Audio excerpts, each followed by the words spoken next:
I agree. Me also. That would be amazing. You know what it made me think of when I first heard about it? So I play, good segue. I play Animal Crossing, which is like really nerdy or whatever, but it's my therapy. So, and they do like on the actual Animal Crossing New Leaf for like the DS, they do this thing where you can buy turnips and you can only buy them on Sundays, or it's either you can only buy them or you can only sell them on Sundays, but that you buy them for a certain price and then the price changes and fluctuates throughout the week. And you can choose, okay, you can only buy them on Sundays because then you can choose which day you want to sell them. And like I said, the price of turnips fluctuates. It's essentially stock. But if you don't sell your turnips by the following Sunday, they go bad or whatever. So you only have a week, and it's just about investing. Like you have to wait until the price of turnips goes up, and then you can sell your turnips back and get whatever the price they're at for that day. So it was like, I'm like, this is a lot like Bitcoin. It feels like fake money. They should have called it turnips. Wait, so you sell it for real money?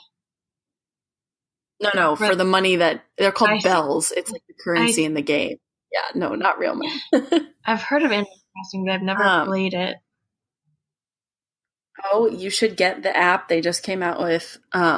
It's called Pocket Camp, and it's essentially like a smaller version of Animal Crossing. You like you live in like a town, and you're in New Leaf, you're the mayor, and you like have a house and stuff. But in Pocket Camp, it's like a bunch of campgrounds, and it's really interesting. And like I said, like kind of therapeutic. Like you can just kind of pop in and complete some tasks and stuff. You should look into it. It's free. I definitely will. Just a weird little interest that I don't even remember how I got into it. I think one of the YouTubers I follow talked about how she played it, and I was like, I used to play that a lot when I was a kid, like a lot. Yeah, so I've been noticing that on social media and YouTube, but it's honestly not even just with like Insta famous or whatever, or YouTubers, that people who are not Christians still celebrating Christmas, which is like totally cool, but I'm a little confused. And it's like the Hallmark version of Christmas has become like universal. You know what I mean?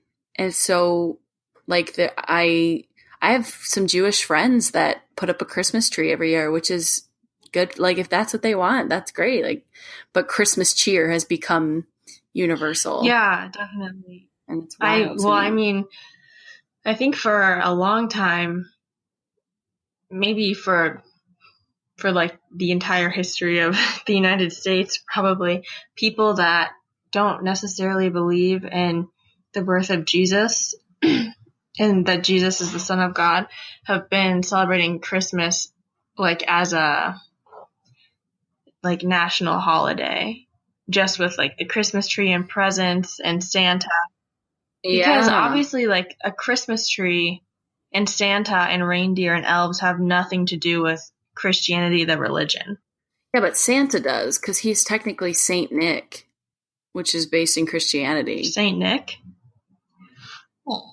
Yeah, Santa Claus was originally Saint Nick. The like story behind it was he was like a saint that would deliver presents to the children in the village or whatever. I don't know like the full story behind it, but Saint Nick was definitely like, obviously that would be what, Catholic?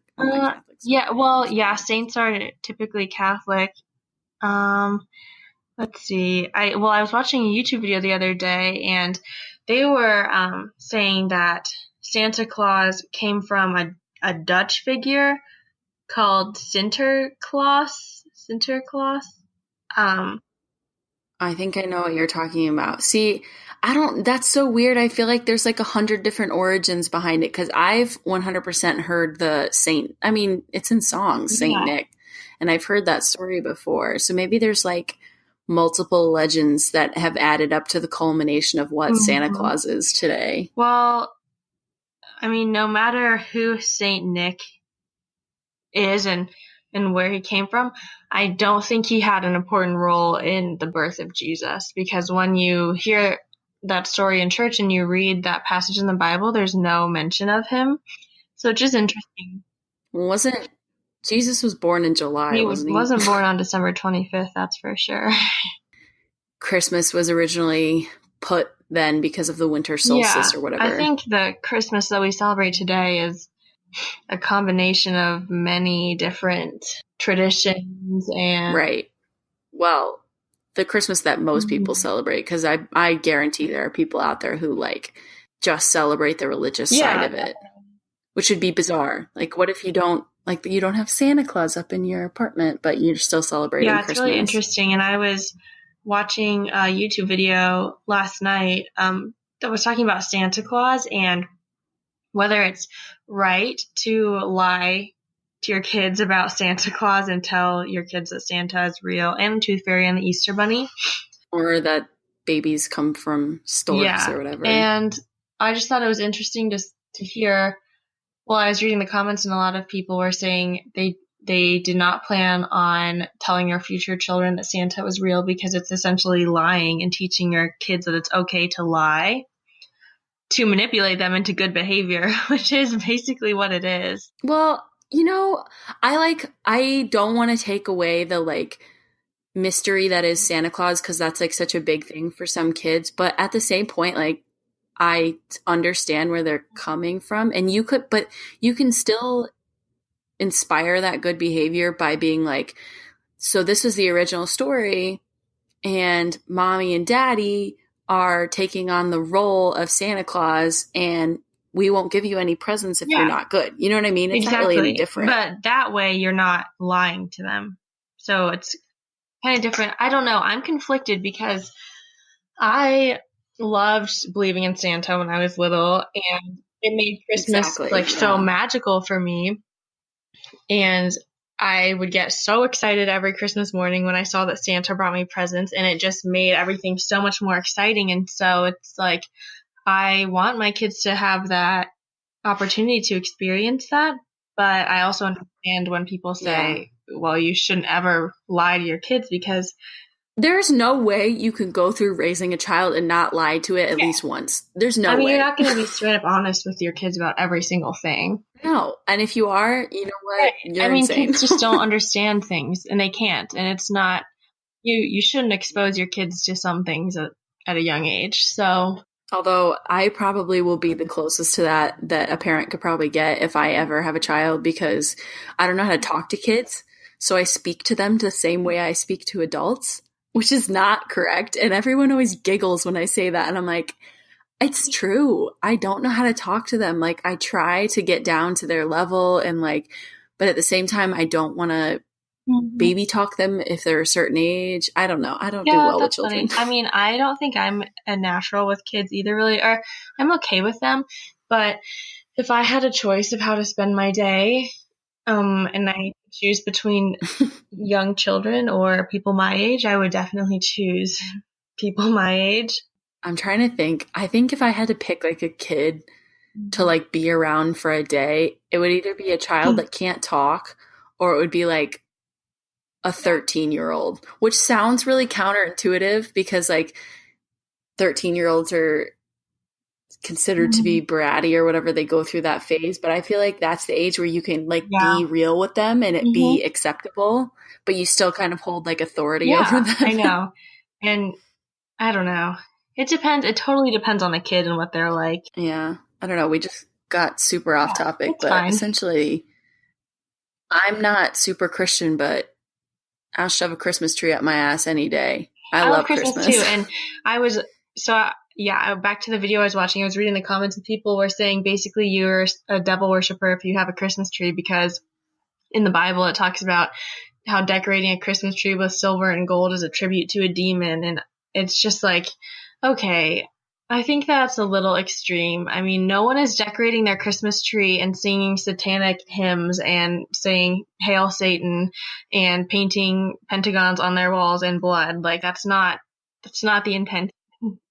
I mean, you could literally make that argument for like any tradition, because I'm sure there's been someone throughout history that has taken it and morphed it into something evil or whatever. So, I don't know. It's definitely not strictly a Christian religious holiday. That's for sure. Yeah, well, like I said, I was reading that. I don't know how much truth is behind this, but I was reading that book about paganism that was written by that kook in Louisville or whatever. And it says that technically it's the winter solstice, but Easter, that similar spring solstice time, not specifically Easter, because obviously Easter is a Christian holiday, but was when the sun impregnated the earth. And then there was 9-month gestation period. And then the earth gave birth on the 25th, which is the winter solstice, or vice versa. It's something like that. It was wild. I got to give you this book to read. It's called Fossilized Customs. Oh, it's like sitting on my shelf and I can only kind of see it, but it's called Fossilized Customs. And it goes into detail about like how the days of the week, the months, obviously the like your what's the word? Zodiac sign and even birthdays are based in like traditions are based in paganism, not the whole tradition itself, but it's wild.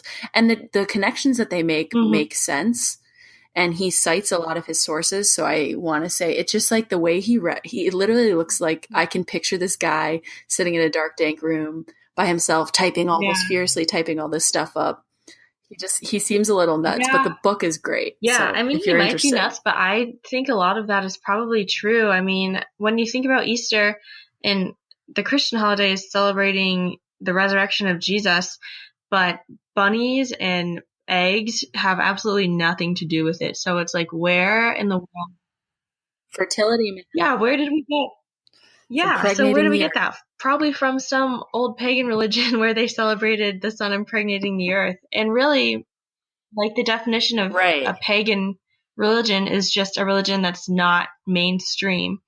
So, see, I never understood that because like paganism has always been painted to be like really evil and like sometimes associated with like not Satan, but like dark arts and then other times I've seen it's like the hippy dippy religions that are like the earth and the planets and stuff. So I don't know. It's very confusing. So I'm still about halfway through that book. I kind of just pick it up occasionally. I don't read it. I don't just sit down and read it all in one go. So I'm interested to find out more about it because it's super interesting. But speaking of planets, and that I gotta come up with a better transition because every time a new thought pops into my head, I say "speaking of." But we are in retrograde right now. I think this is the second episode we've recorded during a retrograde. I'm pretty sure the first episode. Yeah, I'm pretty sure we recorded the first episode during a retrograde. Why that explains why we had so much trouble last night. Yeah, honestly, probably is. It was also a new moon, so there's a bunch of shit brewing in the skies. But it's bizarre how popular that stuff has become. And like I was telling you, like, I don't know if it's because sometimes I don't realize when I narrow my focus of sources I'm getting information from. Like I only follow certain types of Instagram accounts or certain Twitter accounts. And I'm like, oh, it feels like I'm seeing so much of it, but really I'm just following it. But I don't know. I hear a lot about it. Like people getting into astrology and putting more flack into the retrograde and the movement of the planets, and I'm wondering what's causing that. It's interesting, and I wonder if more people have been paying attention to it than we realize, and now it's just with social media and the internet that we realize that, or if people really like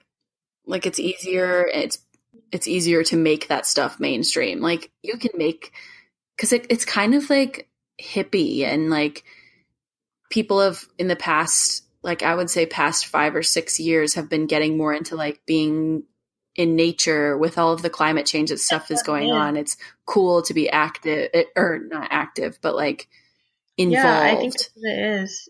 I think people are like gravitating more towards, people are learning more about what's eco-friendly and what's good and bad for the planet.